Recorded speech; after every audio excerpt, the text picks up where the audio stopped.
இயேசுவுக்கே புகழ்.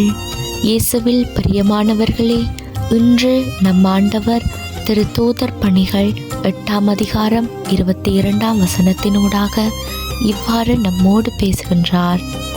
இப்போதே உனது தீய போக்கை விட்டு நீ மனம் மாறி ஆண்டவரிடம் மன்றாடு.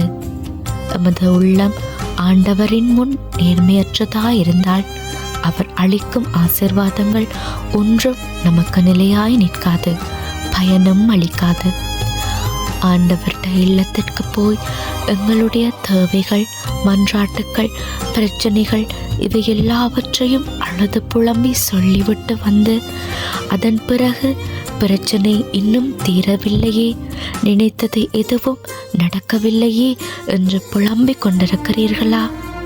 அதற்கு காரணம் தூய்மையற்ற கரைபடிந்த உள்ளத்தோடே நீங்கள் கேட்கிற எதுவும் உங்களுக்கு கொடுக்கப்பட மாட்டாது. உங்களுடைய தீய பழக்க வழக்கங்கள், எண்ணங்களை விட்டு மனம் மாறி ஆண்டவரிடம் மன்றாடும்போது அவர் உங்களுக்கு செவி கொடுப்பார். முழு மனதோடே ஆண்டவர்கிட்ட மன்னிப்பு கேட்டு ஒப்புரவாக வேண்டும். அப்போது அவர் உங்களுடைய மேல மனம் இறங்கி உங்களுடைய இருதயத்தின் விருப்பங்களை எல்லாம் நிறைவேற்றுவார்.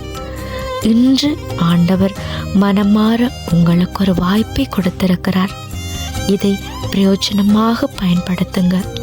முழந்தாள் படியிட்டு ஆண்டவர்கிட்ட ஜெபம் செய்வோமா?